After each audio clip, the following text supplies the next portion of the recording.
What's going on, everybody? Welcome back to another episode of the Spectators. I'm your boy Brooklyn. I'm here with Julian, and welcome for our very special 100th episode with a special guest, Rojo the artist. Pleasure to have you, bro. Let's get right into it. You are the artist of one of the largest Kobe Bryant murals in the world. Incredible. Yeah, Thank you. So just straight up, how did that happen? Because I'm sure there was a lot of steps, a lot of preparation, all of it that went into it. So just take us down that road. So first off, I was volunteering at Tribe Seminole Heights. Mm-hmm. Tribe Seminole Heights is a nonprofit that offers 50 classes to kids. And they're all like creative classes. They could be anything from like cooking to like sewing to drum circle to Lego building to like graffiti, just anything. And that's where my studio is at. And like I would be going there, and I got affiliated with them because they put out a call to artists to paint a mural at the school next door, which is Seminole Elementary. And so I actually went into Tribe for that reason, but ended up doing the mural 6 months later. So when I was doing these like concrete murals, I was at the school a lot, and I would see this basketball court as I was like going to the school and doing projects. And I literally just said, I was like, I want to paint that basketball court. I want to paint it. And then like the director of Tribe heard me and was like, okay, we'll see if it, She was basically having a conversation with the principal of the school and jokingly said yeah, Rojo wants to paint the basketball court. And the principal was like, yeah, let's do it. And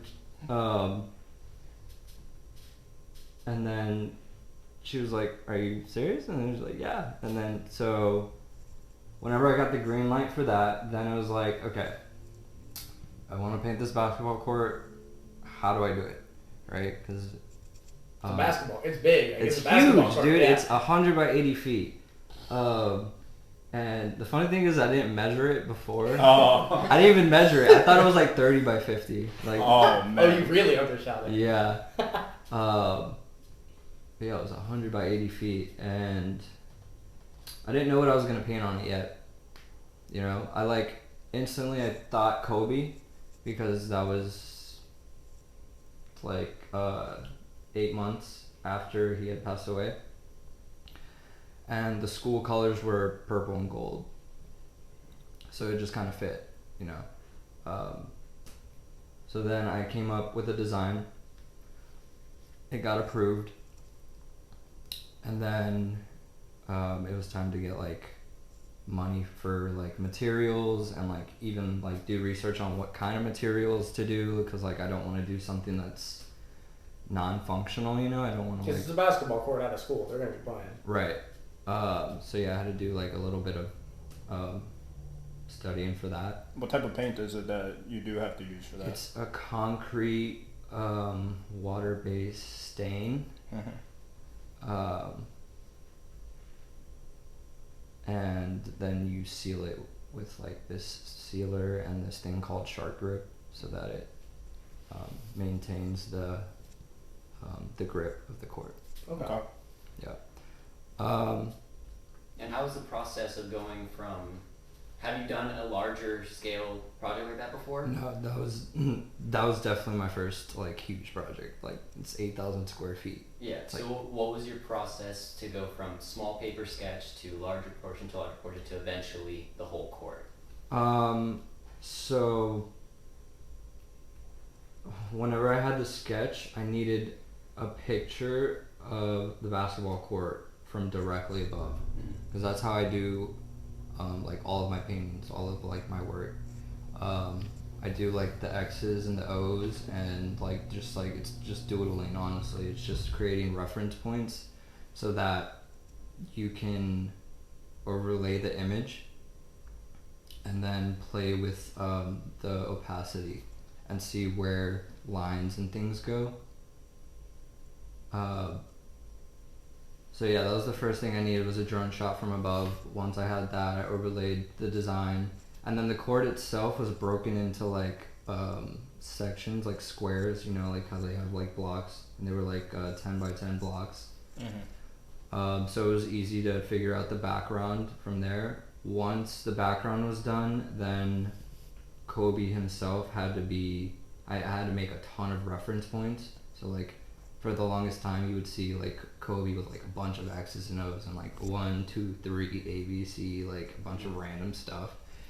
And you know, I had a lot of people DMing me like as this was like going on, as the process was going on. They're like, what are the X's and O's, what are the triangles? Like everyone always asks me that, and it's like it's basically just like creating reference points. It's like essentially I'm like projecting the image onto the court but without a projector like physically being there. It's just doing it in a two parts, like taking a picture and then overlaying it. And then how did you come about that technique of finding that way of bringing all the shapes and letters into it as a reference? So I have this app, it's called PhotoFox, or no, it's called PhotoLeap, and I would just use it for like basic editing, and then I saw this like blending tool that they had, and then I started just using that with my pieces, like doing like X's and O's and things like that, because before I used to use a grid. I used to like hand draw a grid onto it, and then I would go square for square, and it was very, very tedious. Yeah. And I needed to figure out something quicker, something faster. So when I was playing around with this app, like I literally just got the idea to like do it, and then it just kind of happened, and then I've just been doing it ever since. So long. And like, you know, like the splatter technique that I do, like that style, which is definitely like your staple too. That essentially is the squares, the X's and the O's. Okay. So that is basically creating a bunch of tiny reference points for me whenever I do that. Okay. So it's like That's why it's my style, because it's like easy for me. Like it took a step out. So it like, that's why whenever I make that style and whenever I do things on that style, it's fast. Okay. So you'll splatter, and then big pink blotch number 3, that's where forehead is going to be, for example. Right. You Okay. just pay attention to the dots, and like, you know, once I have a design, I overlay it, pay attention to the dots, and then essentially it's just like tracing. That's really cool. That is. That's one of the first like functional kind of like signature like styles I've kind of heard. That's really cool. And when you think of like, there's a method to my madness, that's an interesting one, because as a regular person you look at it, and we'll show you guys a little sneak peek of how he formats his shapes and all that and lays it out. It's an interesting thing to look at, because it's just this canvas of wildness, and then you put it all together and you turn it into a masterpiece, and it's crazy. Thank you. So that's impressive. Yeah, and staying on the Kobe thing real quick, you know, we have all these reference points, and it's an 8,000 square foot mural that's kind of on the ground, so you don't even have it propped up like you're used to kind of working with. Yeah. What were like some roadblocks or like issues that kind of came up in that? I'm sure there was a lot of them. Yeah, there was a lot of them. So I started the project September 18th.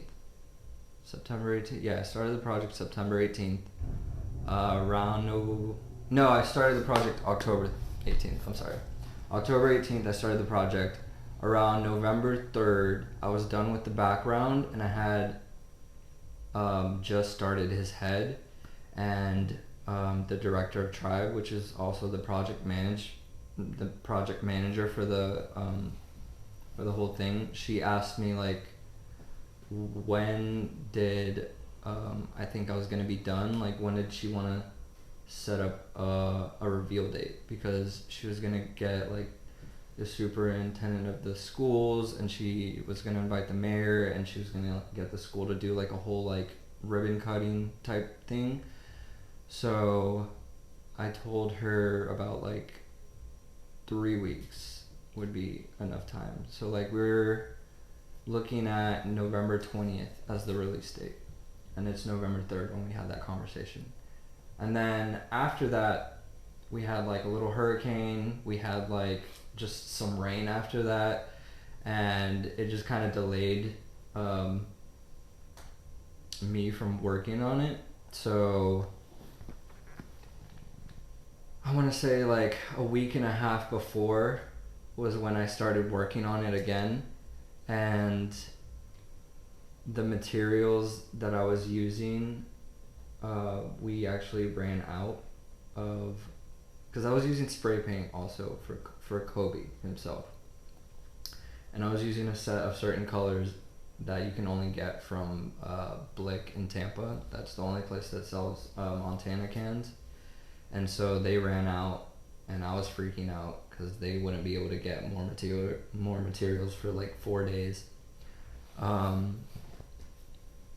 So like I couldn't wait for that, because then I would just have 6 days to complete the entire like Kobe, which is like the most detailed part and the most like time consuming. So I had to kind of just adjust how I was doing it, and like I went to Home Depot and got this like exterior paint and just like color matched it so that it would be the same color, and then it was just like, it wasn't spray paint, it was house paint, so I just like get brushes and stuff and like do it that way instead. And I remember like the week before, every single day I was there at 6 a.m. and I would leave when it would get dark, and it was 12 hours every day. 12 hours every day for 7 days. Oh my god. Because like I had 1 week left. The reveal was gonna be on Friday, and I had to have it done. And I was like, there's no other way. I have to literally be on the grind every day. Like I can't waste daylight. Like I was there when the sun came up, and I was there when the sun went down. You're scared to even eat at that point to take a lunch Dude, break. I had like 5 minutes of like lunch. Like Kiki would send me over like a sandwich, and then I would just eat that real quick and then just go back to it. That's crazy. And yeah, man, it was A little stressful. It was a little stressful in the heat of it, you know, and I was like, but that's like another thing about me is like when my back's against the wall, I can do it. I know I have to like do like certain things, and I do it. It's like, so that was kind of just like a test of like, that was literally the hardest week of my life. Like imagine painting on the ground, like my back was completely hurt after that entire week. Like, and we're in Florida, it's hot. It doesn't matter that it's hot outside. Like I'm literally bending over, painting on the ground. I'm like trying to find comfortable ways to like paint. Like I remember just like, it was rough, man. I remember like my hand hurt from like spray painting when I first started after like the second day, because I was just spray painting all day, you know, like your fingers start to hurt. Like I really built my finger strength. That carpal tunnel go crazy with that too. Yeah. So then it's like 4 days before the reveal, and I'm like, I need help because I'm not gonna finish. So I reach out to like some of my friends, Aaron Evans, who's also an artist. He came and he was like the biggest help ever, because that man paints so fast, and he like helped me out a lot towards the end there. And then my buddy Floyd, Patrick, and Tanner all came to help me. I basically made the mural like a paint by numbers type thing, where I was the person outlining where colors needed to be filled in, and then I would just kind of mark what color it was, and then they would come and they would just fill in the color for me, and I was literally just doing that, just like making the marks where it needs to be filled in, and then they would go and fill it in. Just color inside the line. Just color inside the line, and it's just like, that's it. And like, I remember we were out there at like 8 a.m. one time. It was like me, Patrick, and Floyd, and we were just going at it. And like, the biggest part about this is that I think it's like I did it for free. Like, I didn't get paid. Everyone always asks me like, how much did you get paid for it? Like, I didn't expect any income to come out of it whatsoever. I was just doing it just to do it. We got the money fundraised to do the project through Tribe, and I was grateful for that. And I just wanted to demonstrate that I could do a project that big and like kind of guide myself towards bigger projects, bigger walls. Like, once I completed that, I remember I googled the world's largest mural just to see how big it was. The world's largest mural is 56,000 square feet, I want to say, unless it changed within like the 4 or 5 months that I haven't checked up on it. And mine was 8,000. So if I had just painted Kobe 8 more times, you know, it would be like the world's largest. Yeah. So it kind of gave me an idea to like literally just go paint the world's largest mural at one point in my life. Okay. And like, that's kind of that's kind of one of my long-term goals, is to be able to like find a space that is like at least 100,000 square feet and just paint the world's largest mural and like just be known for that like title. I always think about where I would do something like that. I think like abandoned airport runway, or like I was looking at the Hoover Dam to see how big it was, and it's 1 million. Yeah, it's 1 million square feet. Oh my! I was like, that might be out of the question. Yeah. That's like a couple of year project. Yeah. That would be a 5-year project, no doubt. But you say an abandoned runway. How cool would it be if that was like an active runway? The thing is, the active runway would get, you know, the paint would come off. Yeah, it would get so torn. But like, perfect world, if you could have that be like... Perfect world, yeah. If you could do the runway and then seal it to where like planes would land on it and it like doesn't get... But also it has to be like functional too. Yeah. So like, that's why I say abandoned airport runway. Or maybe like an airport runway that was made and then like they don't use it anymore. Yeah. Right? Or like maybe just like a lane or something. I don't know. They just use it to take off. Because that would be so cool to be taking off. Especially one that they don't use, and you just see this big strip of 80,000 square feet. Yeah. People fly in just for that. Yeah. Like, that's crazy. I'm thinking like coming into like Tampa International and you just see this like giant like welcome to Tampa and just like some crazy stuff. And people are like, what? Like, that would just be like a landmark, you know? Yeah. Yeah, absolutely. A really cool part about that, and it's something I wanted to talk about a little bit. You know, you start with that big mural, and that's obviously here in Tampa. Say you do something like this at the airport, it's putting like pretty large scale art pieces in an area that's not necessarily known for its street art. Right. And you would kind of be on like the front pioneer of that kind of a movement if that were something to kind of, you know, pick up speed in the future.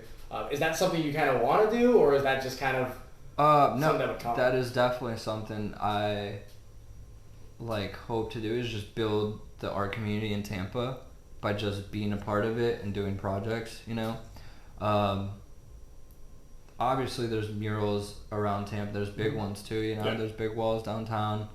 Not enough though. Like, if you've been to Wynwood in Miami, like, it's crazy over there. It's like every wall is like a mural, and I like, when I went there, I was like, I like totally resonate with this place. Like, I want to bring some of that to Tampa.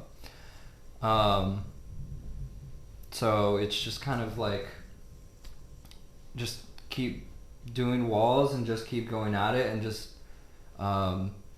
just build it one mural at a time, you know. Yeah, it's obviously not all on you. Yeah. No. Yeah. But no, Tampa's got a lot of great artists. A lot of great artists. Yeah. Yeah, and I believe that, especially you mentioned you had your friends come out and help you. Yeah. That's something that's obviously not easy for, I don't think most artists would be like super cool with just like, oh man, I need to call my friends in, because obviously there's a sense of pride. But at the same time, like, you have a deadline and you have to meet it. Right. And I was like, I didn't care about pride at that point. I was more like concerned with like having this court finished and like not disappointing like the school or just like anybody that was coming out there to like see that, you know.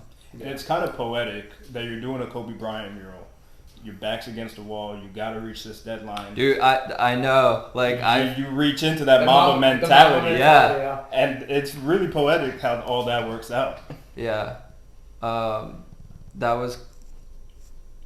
I remember like I would look up and I'd be like you're just looking at Kobe. Like you better finish this. I was like, I know he's looking down on me right now. I was like, I can't. That's cool. I can't give up. Yeah. Yeah, so fast forward a little bit, you finally finish. Now it's time for that grand reveal. How did that kind of go? Was there like did the mayor wind up coming out? Were the kids there for all that? So the mayor actually had COVID that week, so she didn't come out. She sent like classic 2020 story. Her secretary, yeah. But no, like the superintendent of the schools and like all the kids came out, and it was basically like a pep rally, like on the court, because all like the kids saw me every day. Yeah. Every day they would see me out there. Like they would call me Mr. Rojo. I love the court. Like, it was really cool to like just have like little fans cheering me on, you know, the whole way. That's awesome. That day that I revealed the court was literally like living in the happy ending of a movie. Really? Like it was like, yeah, just the most uplifting moment in my life ever.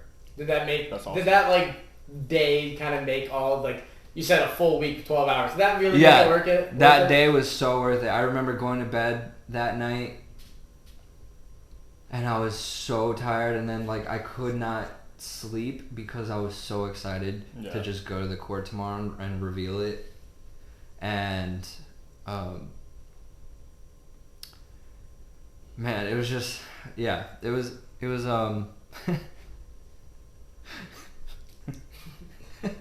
That's so cool though. Like, that's awesome. Just thinking about it, like. That's so cool. And it's crazy because in the beginning you said that you saw it, you said, yeah, I want to paint that, you volunteered to do it. Did you think that it would get to a point where it would have that much press, where you have Bay News 9, a Tampa-based news station, come out, you got all these names, the kids from the school, all celebrating you and your work? Did you think that was what was going to happen when you first volunteered for that? I mean, no. Like, you know, you can't just... I just wanted to paint the basketball court. I didn't think of anything that would... Then it just manifested into this crazy thing. It did. I had a lot of help from Kiki, though. She did a lot for me. And, like, I'm really grateful for her. She's, like... she's been kind of like a guide in my life. And she's also just helped... She helped put together, like, everything, like, for that reveal party. And like she contacted the press and like did like just like everything to like put that together, you know? I was just the painter. She was kind of like orchestrating the connections to like really like make it something special. That's sick. Yeah. How do you feel this project like impacted your career? Like, does it feel completely different, like press wise, just more project wise? I think it impacted my career in a way that like it showed people that I can like, it gave people a taste of what is coming, you know, like I want to be able to do more things like that. I can't do things like that right now. That's a step in the right direction. But it's a step in the right direction, right? I want to do really... I think about things like the Statue of Liberty, the Eiffel Tower, Mount Rushmore, the Chicago Bean, just like monuments around the world. And I'm thinking, like, who's making that? Like, who's making the Eiffel Tower? Like, who's just like, let me just make this giant tower. Yeah. Or like let me go carve like the president in a mountain. Like, that's like some crazy stuff. And I want to be one of those people that just makes like crazy things for people to find. Imagine like going on a hike back in the day, not knowing that there was a mountain with like carved heads. Like, And you look up, huh? Wow. like they just smoked and they're like hiking. Is like, is that what I think it is? That's sick. Yeah, I mean, there's not enough of those in the world. There's not, There's a lot of man. them. There's a lot of room in the world, like, for like stuff like that. Think about the Chicago Bean, bro, and like, someone just put a bean like in the city, and it's just like, it's a monument. Like, we're gonna worship this bean, like. I mean, think anytime you ever see somebody go to Chicago, there's probably a picture on their Instagram of them in front of the bean. Yeah. If you go to Chicago, you gotta take a picture with the bean, man. Got That's to. like, Got to. it's like New York and the Statue of Liberty, man. Like, same thing. Paris, Eiffel Tower. Like, it's just, I want to create things that people are excited to go see and witness. That like someone actually made that, and I'm really good at figuring out how to do things for the first time. But I also, it's a trial and error kind of thing. Yeah. But for the most part, I try to like reverse engineer similar projects that have been done before, or just kind of just do some research before I go into a project for the first time. Like, anytime I'm doing like popcorn or like toast art or keyboard key stuff, or just like any kind of thing like that. You know, you mentioned these monuments that you want to make, or be a hand in making, or however that winds up becoming, and I fully believe after that or the mural, that's definitely something you can do. Absolutely. You know, you don't wake up one day and just want to be an artist. Or maybe you do, but you know, it is a skill you got to develop and all that. Kind of how did you get into it? Figure out this is something that you were good at and wanted to do? So if we take it from the beginning, when I was like 5 years old, this was probably my first creative moment. When I was 5 years old, my mom had just mopped the kitchen floor, and I remember I walked into the kitchen, and I was like, where's the wet floor sign?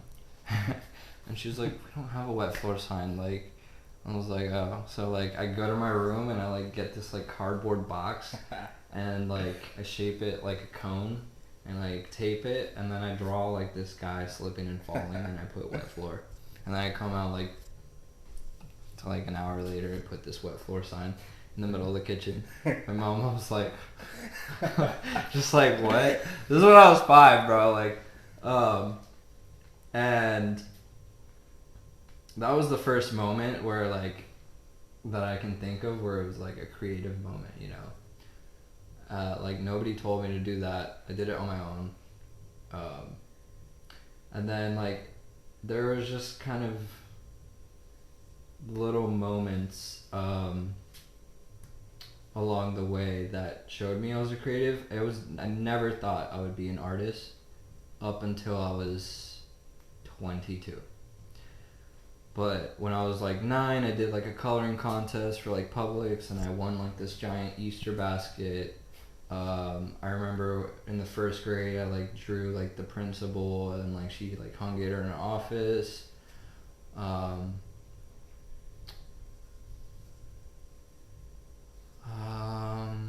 And then I was just kind of like that person that doodles in class, like just randomly, like just will like draw like whatever. I remember like drawing those like S's, like whenever that was a thing. Yeah. Yeah, like I was Like a 3D one. Mm-hmm. yeah, I was just like you know, like a doodler in class. And then when I was about 15, I got into like painting, and I got into like doing like shoes, and like I got into more of those just as a hobby, you know. I never thought it would go where it went. I was doing shoes with Sharpies, and I remember the first person I did a pair for was Haley O'Brien, and she loved it. And then from her pair came another pair, like, you know, it's like oh, I want that, or, you know. So like I ended up doing probably like 15 pairs of shoes in high school, and they were all done with like Sharpie and stuff, and they were just like on the basic like white Vans shoe. Yeah. Like, yeah, I didn't even do Air Force One. Oh. Like, it was just like the white honestly, it was like $7 shoes from Walmart. They were just like the white van thing, and I would draw on them and then just like sell them for like $25 or something. That's sick. It's like, it was, yeah. That's a relic now. Like, if you got one of those 15 pairs, I hope you still have them. They're probably really dirty if you got them right now. 'Cause And I like that you bring up the Air Force Ones, because you did do a couple of custom ones. I don't know if they were for yourself or. Yeah, I did one pair for myself. I did another pair for my little brother. And then I've done another pair with like some like avocados on it. But yeah, shoes are very time consuming, so like I try to not really be into the shoe. It's time consuming. Yeah. So like I enjoy bigger pieces. Like, I enjoy a big presence. So like for me to be doing shoes, it has to be worth it for me to be into it. Is there any like added pressure on a sneaker too? Because like if you get a sneaker that's worth anything, that's not a $7 one from Walmart. Yeah. Is there any like, this is a $190 Jordan, like? Yeah. That. Yeah,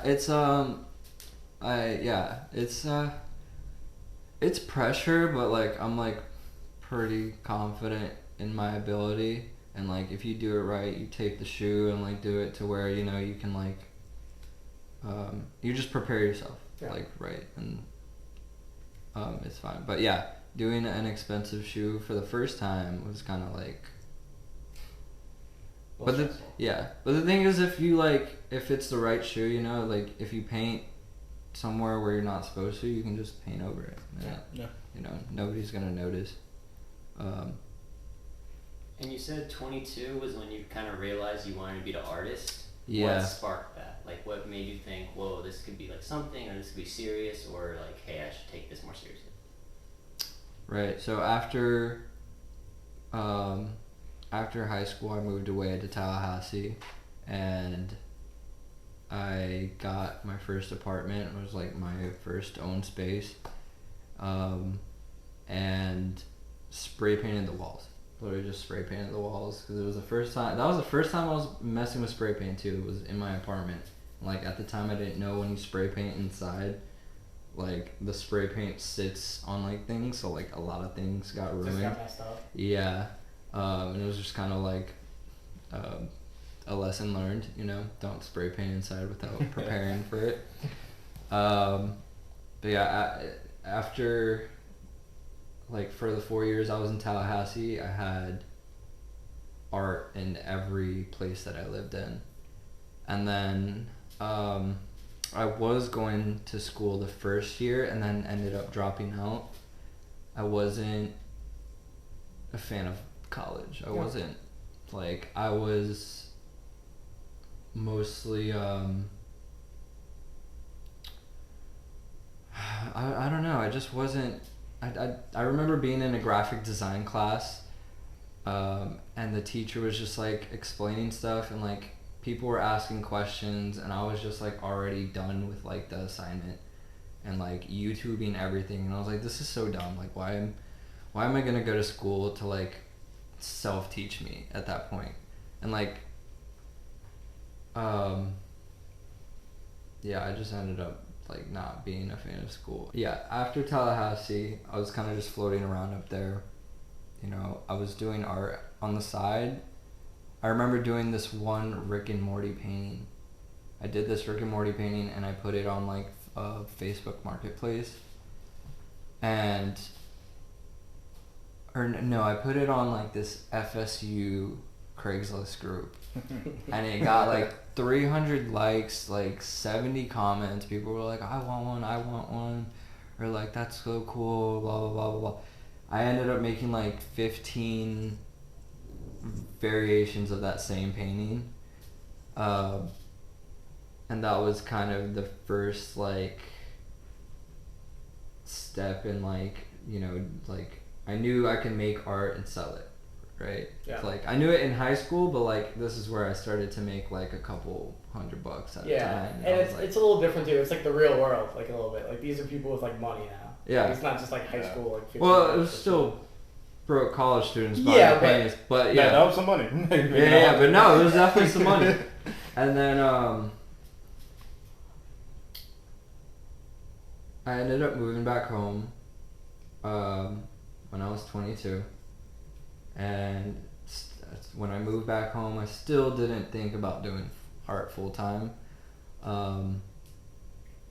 I ended up getting a job with this like sales job for Frontier, and we were just like knocking doors, and it was the most like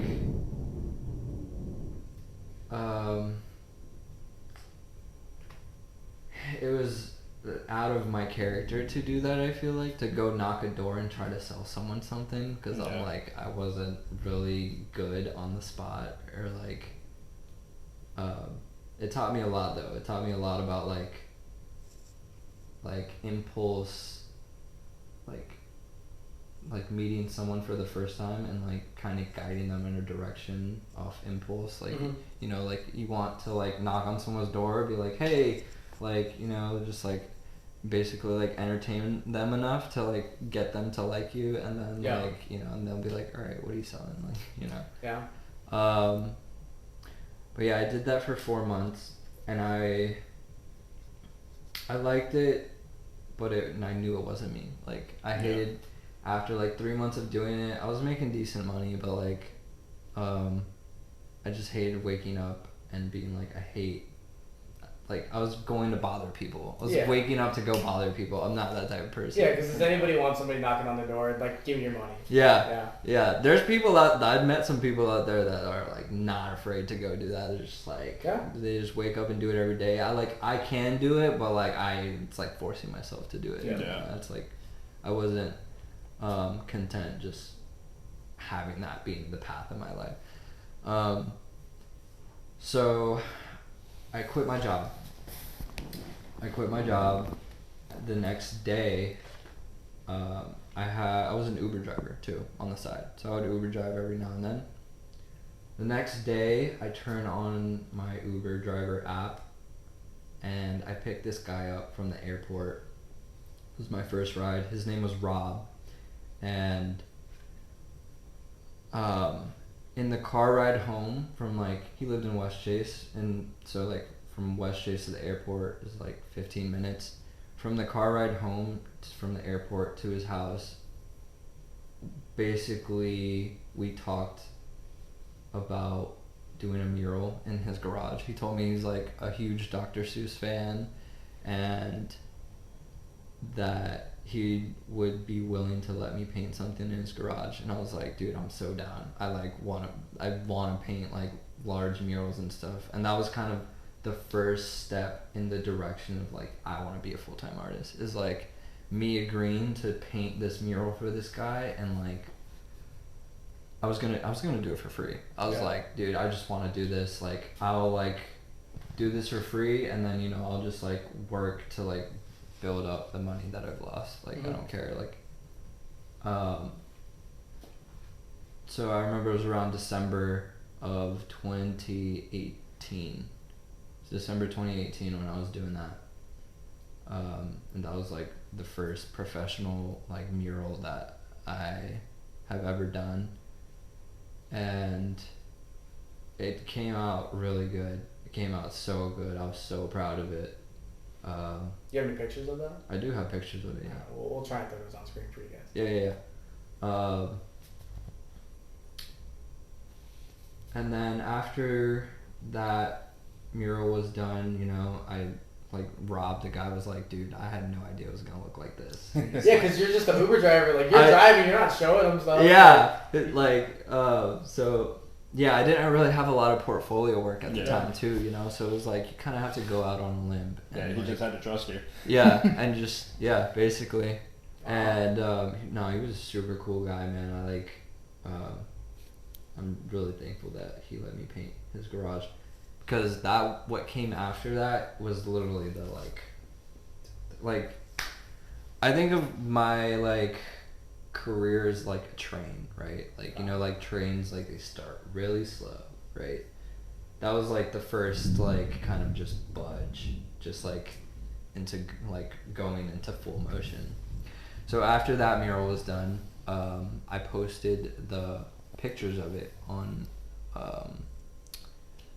like Facebook groups. Mm-hmm. Like that's how I was using kind of just free marketing, you know. Yeah. Just join a Facebook group, like an art group or something. post your stuff, and like someone hit me up to do a restaurant in Fishhawk.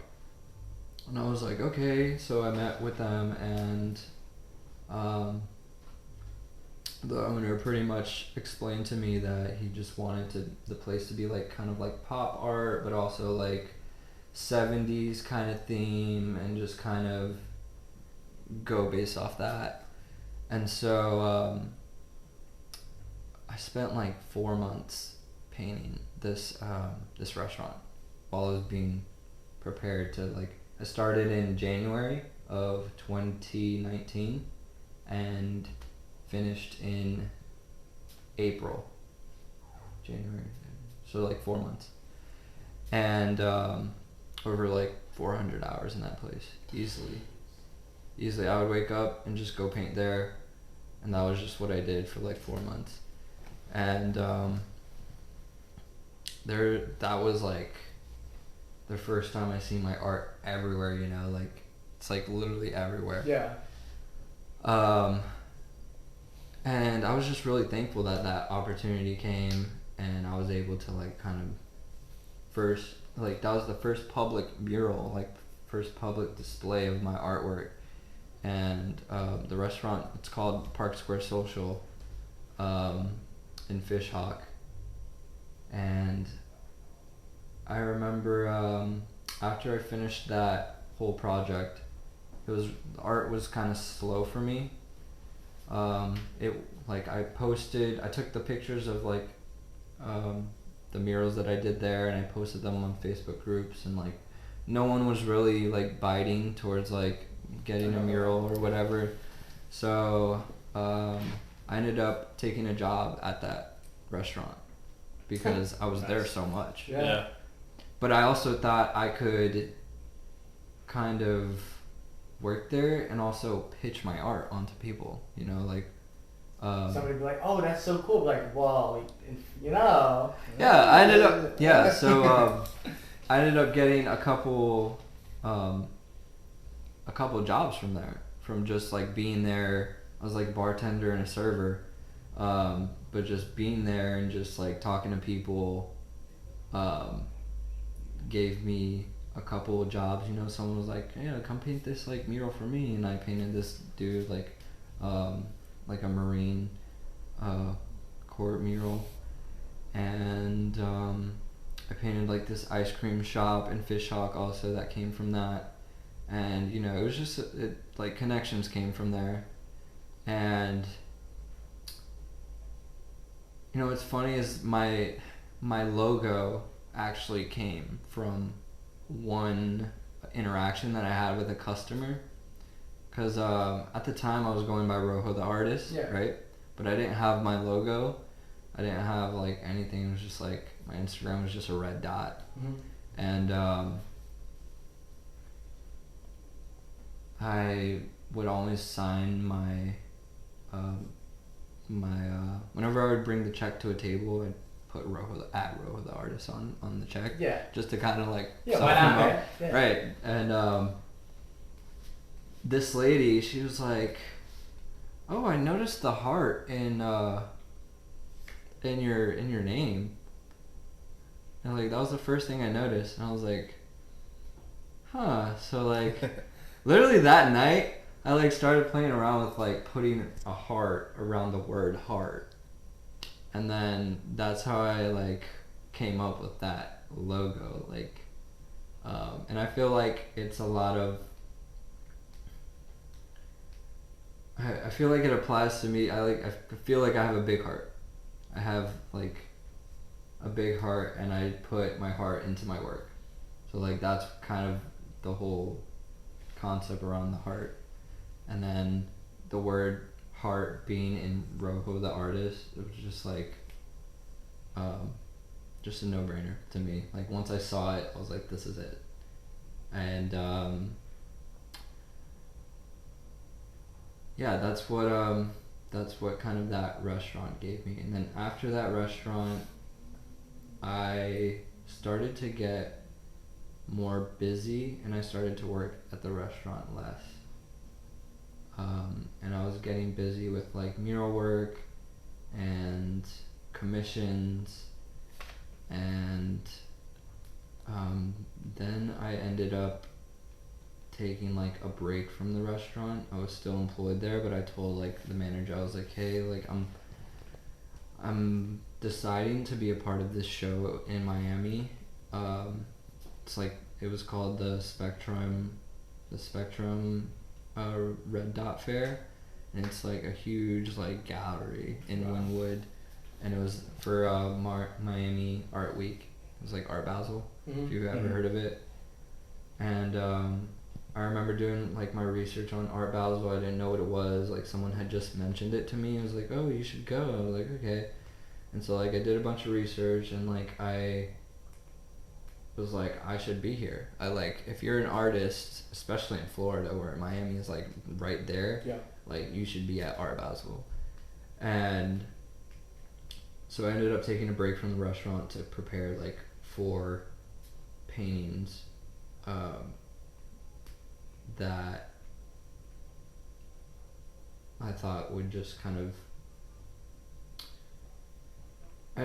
I thought these paintings were so good. I thought like I've spent at least 50 hours in each one, and like each one had its own kind of like feel, and the whole series was like, hey, I love you, like in like not like written out, but like like one painting was called Hey, and it said hey in it. One painting was like a painting of an eye, right? The other one, it was like the Statue of Liberty, but like on her book that she had was like love written in Japanese. And then the last one was a tiger, and I named the tiger Yu, like YU. I just felt like that was his name. And then like that, like I created that series, brought it to Art Basel, to Spectrum Fair, and that was my first time being in a professional gallery of the arts, and just kind of taking in everything. I was taking in everything as it was going on. I was taking in what people would talk about. I was taking in what people just make in general, like other artists, like where their inspiration comes from. Like one artist makes he makes sculptures from trash, and that's how he, like, you know, like every time you buy one of his pieces, you are supporting the cleaning up of like the environment. So like that's something that I was like, okay, yeah, that's cool. I could totally see myself, you know, like doing pieces with trash to like promote like people like cleaning up. I remember there was this one artist, Danny Ropey, and she was like a rebel, like, of an artist, you know, and she was just like drawing on the floor, like kind of just doing whatever, and I was like, are you like allowed to then? She's like, I don't know, I don't care. I was like, okay. So like, No, she's really cool though. I just met so many people and like I got a feel for what the entire place was, you know, and that's like it was tough because I brought those 4 paintings and it didn't sell. And I was kind of in my head like, okay, what could I do differently? Like, how do I create a demand essentially for these paintings, or like my paintings in the future? And I was paying attention to like people's conversations of like, oh, this guy made this out of that, or like, you know, like, because that's like what selling points, or just general like what people are attracted to and what they were talking to, and like so that's where I got like the idea to do things with different mediums where it's not painted, you know. Whenever you see something with a different medium, I think it speaks a little bit differently. Yeah. Because if everything in this building was painted, right, and then you see something made out of like toast, right, every single time people are gonna be like, look, that's made out of toast. Like, I see it, like, now that I'm like, I execute it, I like, I'm living in the like the effect of it, like, and I know that works. So I think different mediums speak differently.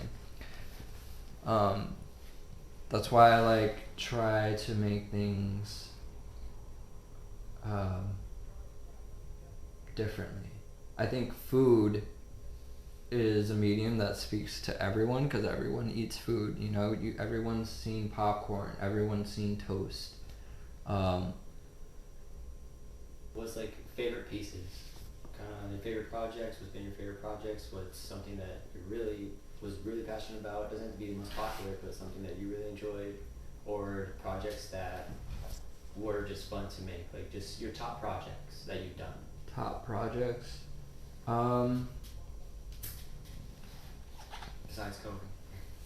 Besides Kobe, yeah. So I made this keyboard key piece for the Lightning.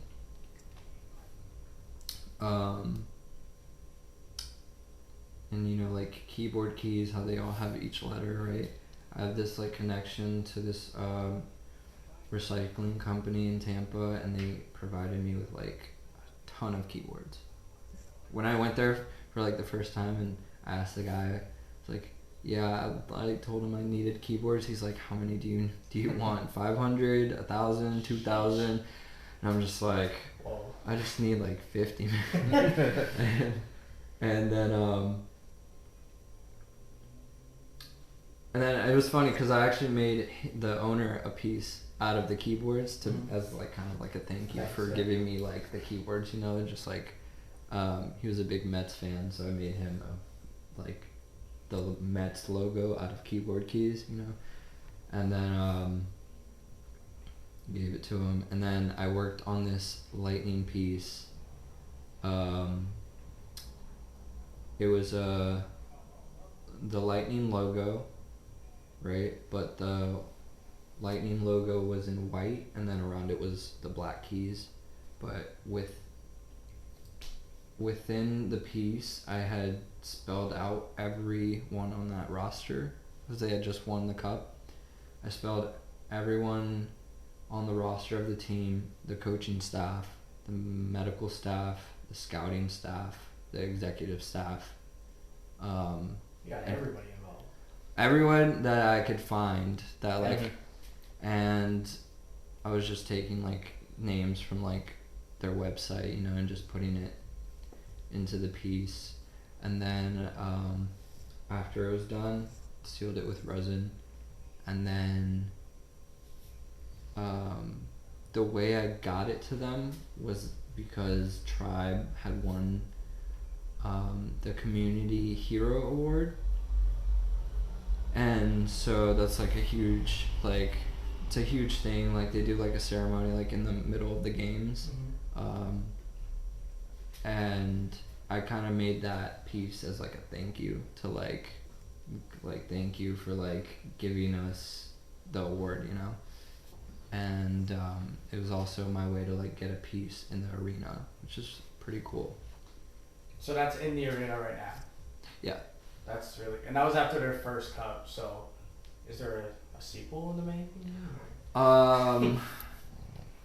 I mean, not like that I wouldn't be down for it. There is a Buccaneer piece that I want to make. I just don't know if it's gonna happen this year or not. They'll win it back to back too, so you'll have plenty of Yeah. Keyboard pieces are fun. I like it. It's different. It's like, it's using it's basically like using the keyboards as pixels. Yeah. And the reason I actually got that idea is like there's this artist, his name's Eric Jensen, and he works with keyboard keys, and like he does colored stuff. He's like, that's all he does. He doesn't do I don't think he does like paintings and stuff. I think he's just keyboard key artist. And he like dyes the keyboard keys and like. Oh, so he custom colors for it and everything. Custom color, like wow. he makes like colored art out of keyboard keys, and every piece is crazy, and it's just it's a cool concept. But it's also, when you use a keyboard piece, you're recycling the keyboard. Yeah, it's like you mentioned earlier. You're kind of like helping reduce like waste a little bit. Right. So like the keyboards need to be like disposed in a certain way because of the plastic. It's like you can't just. You don't want to just throw away a keyboard in the trash. Yeah. That was a fun piece. This Jesus piece that I made. It was the first time I had done something completely like of that style of the way I did Jesus, because originally it was gonna be made out of nails and thread. So I was gonna use the nails, the thread, to like basically create the image of Jesus. After like 4 or 5 days of just nails, thread all day, every day, I was like so bored. I was like, this is testing my patience, and like this was something that wasn't a commission or something, so it was just me making it. Mm-hmm. And whenever I like make something that's not a commission, sometimes I get in my head about how long I'm taking on it. I don't want to take too much time of it, because I could be executing other ideas. But that Jesus piece, I was going through Lent while I was doing it, so it was kind of like a way for me to like kind of get closer to God in a sense. And I remember after that 4 days of nailing, I was like, okay, I gotta go a different route. So I started painting him, and then I just got the idea to like glue certain things in areas. Like if his hair was black, like I would put like a black like toy truck and like glue it on there and just kind of make it like an I Spy piece. Mm-hmm. Like the I Spy books has just like I spy 6 toothpicks, or I spy like an elephant. Like I literally just started throwing a bunch of random stuff into this piece, and then when it was done, I got a lot of reactions from it. I got a lot of like, wow, that's different. It's like, still to this day when people see it, I still get reactions from it. However, the piece is super fragile. Yeah. I don't like to move it. Where is it right now? Currently it's at Earth and Bone Studio. So I had actually sold it once before, but then the people who bought it, they decided that they wanted to have me do 2 commissions instead. So they traded Jesus in for that. And so now I have a chance to sell Jesus again, which hopefully will happen in the future. If not, I'll just keep him in my house, because certain pieces I just get attached to, and like the attachment will reflect in the price that I give for the piece. Yeah. Basically. So on the topic of commissions, you've managed to land some pretty big names to do some work for. You've done pieces for Rishami Kwan. You've done pieces for Offset Cardi B, a mural of their daughter, Supreme Patty, Super Bowl streaker, TikTokers, bodybuilders, musicians, actors. Like, how does all that feel as like part of your journey? And what was really the first person to reach out to you, and how does that process work? Do you reach out to anybody, and do they reach out to you? It's DMing people and just honestly hunting them down too, like just trying to get artwork in front of them. That's really how you do it. The first person to reach out to me was Supreme Patty. Supreme Patty messaged me, was like, he messaged me, your stuff's dope. That's all he said. I didn't know who Supreme Patty was at the time. Yeah. I just saw this guy with like 6.1 million followers on Instagram just like said, your stuff's dope. Yeah. And I was like, dope. I said thanks, like thank you, like, right? And then like a month went by and I was actually hanging out with Kesh Mula, and I forget what we were talking about, but somehow Supreme Patty came up, and I was like, dude, I think that guy like hit me up. He said like my work was dope or something, and like I pulled up the DM and I like showed him. He's like, bro, Supreme Patty, you should make him something, bro. He's like, he's big. I was like, really? And then that's kind of where I got the idea. So I DM'd him again. I was like, yo, do you want something? And then he was like, yeah, I'd be down. So then I was like, all right, cool. So I was like, kind of like, all right, well, what do I make him? Or like, at the time I was like, I sent him like some stuff that I already had made, and then he ended up liking this like Statue of Liberty one. So I ended up being like, okay, well, like I want to drop this off to you, like I want to meet you, like I want to like, you know. And then he was like, yeah, come through. And so I drove from Tampa all the way to Boca to go drop this piece off to him. 4-hour drive. Could have been a lot worse. Huh? Could have been a lot worse. Yeah. Could have been a lot worse. 4-hour drive. I like get to his place, and you know, I give him the piece, like, thank you, it's dope. And like we sit down for an hour, and I'm just kind of asking him like how he became what he is, and like what, like, you know, started his like stuff. And he's like telling me his story, and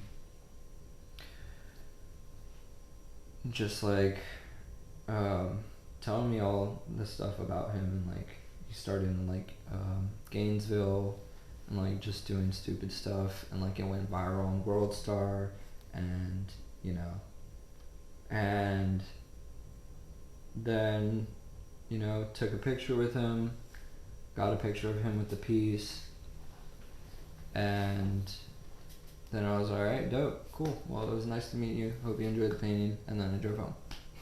So I literally drove 8 hours to go drop him off a painting. I didn't charge him anything. I didn't even charge him a dime. I was just like, dude, yeah, just shout me out on Instagram, like, that'd be cool. And then what came, like, this is where it started, where it's like giving people pieces with a lot of attention is like, now it got into my head where it's like, it works. Yeah. It just works. Because Supreme Patty posted it on Instagram, and I had like followers just coming in. Yeah. Followers, people DMing me, people like, yo, I want this, I want that, and I was just like, a taste of just like clout, you know, like Yeah, well, especially a guy like him who's kind of like known for just having things of clout. right. Yeah. So I was just like, you know, that was the first like time I ever like had that experience. And you know what's funny is that I met one guy in Fort Myers, and he's got like, I want to say like 3 or 4 of my pieces, and he has like 2 murals of mine. And I asked him, I was like, how did you find out about me, bro? And he was like, Supreme Patty posted you, bro. And like, I was like, that's all I needed to know, man, because like it works. Like when you give people paintings of like large attention and they share it, like like it works. Was there a moment before he shared it where you're just like, man, there was a lot of time I just put into that? Yeah, the piece I gave him, I spent 60 hours on. 60? So 60 hours and like the driving. Like I could have sold it for like Good amount. 2-3 grand, yeah. So I just like, I don't know, like my intuition just kind of just like was kind of taking over in that moment. You know, I wasn't trying to think about like if like nothing happened. It was like, and he didn't post me right away too. It was like 2-3 days before like he posted. So you're just like, yeah. So I was just like kind of like whatever about it. If anything, this is what I expect when I don't expect anything whenever I give someone a piece. Yeah. I don't expect them to share it. I don't expect them to even keep it. I don't expect anything from it. Mm-hmm. Because it's like, essentially it's just like clout chasing, basically what I'm doing. Yeah. And like the way I'm trying to kind of do it in a proper way is do my research on a person and now like customize a piece that is Like personal to them. Cause like I try to think in their shoes, like they probably get artwork, like people, like think about Drake, how many people paint Drake? Or just like if you scroll through Twitter, all like the art you see of Drake. Or like, Or just like everyone famous, just like people are just constantly painting them, but it's like hunting them down and putting it in their hands is totally different, right? And this happened when I was with Supreme Patty, where I was like, I was in his house and like he has like a bunch of stuff, he has a bunch of artwork of him like with his face and stuff, and he was like, yeah, I'm just glad it's not another painting of like me, like my head, because it gets kind of weird when you just walk around your house and it's just you everywhere. It's kind of like narcissistic. Yeah, you walk in that guy's house, you're like, this guy thinks he's the king of the world. Yeah. So that's where it kind of got in my head. It was like, okay, don't just make a piece like a picture of them for like, you know, for like famous people, because they probably get that all the time. Yeah. So that's why I try to create pieces that have more than that have more like meaning behind it, or like, you know, like anytime, like, all right, for like Offset and Cardi B, like for that whole experience, I knew they were gonna be in town. And it was like a matter of me like, all right, what could I make them that is completely unique, that like essentially they would want to keep, that you can't just like throw away.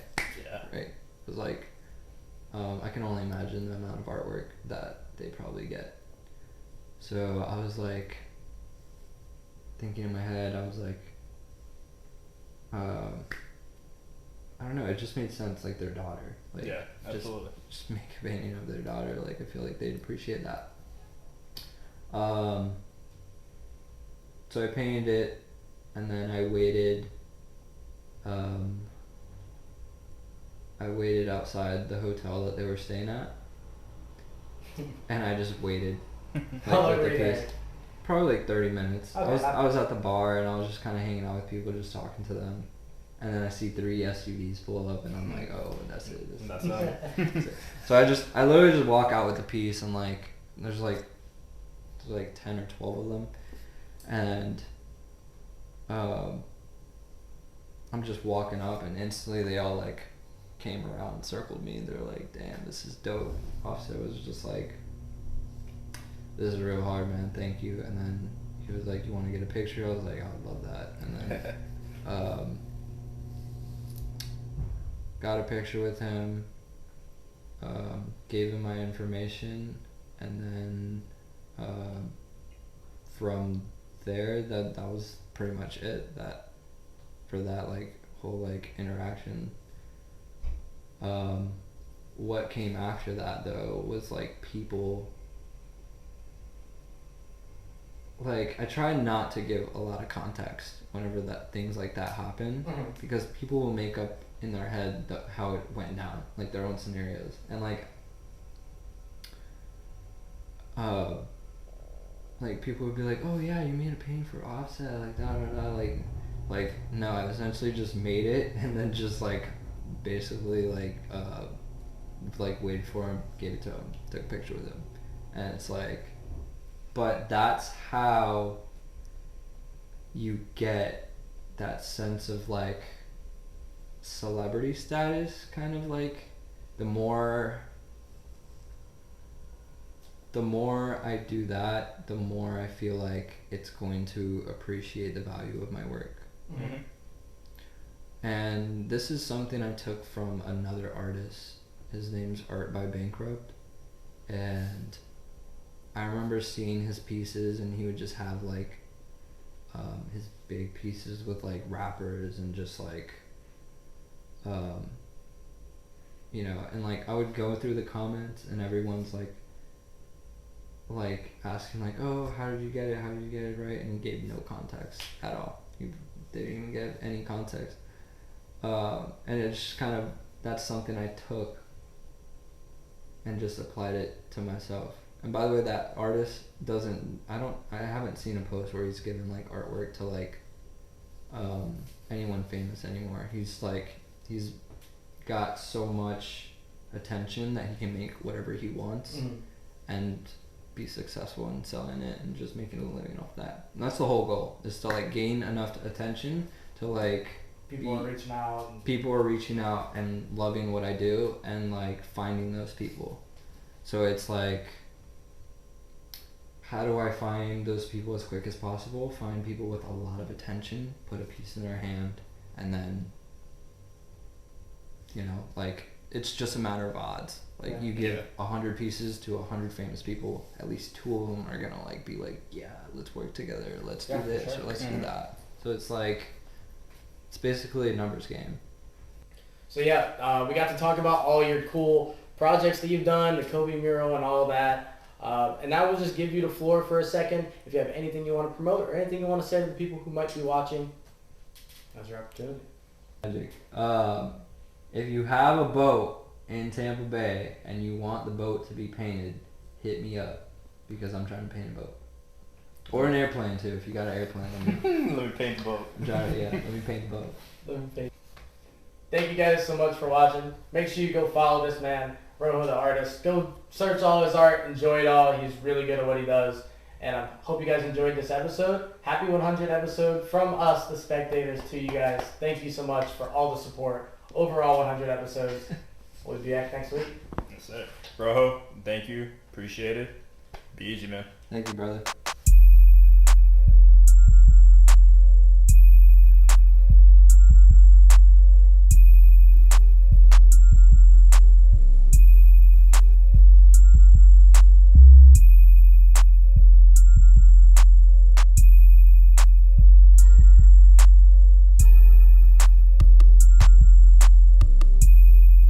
So this is a shelf that I bought and epoxied the top of it, and just thought it'd be cool to have like a secret compartment shelf with like artwork in it. But like, if you want to have something there, like I would have a gun there or something like that. That's crazy.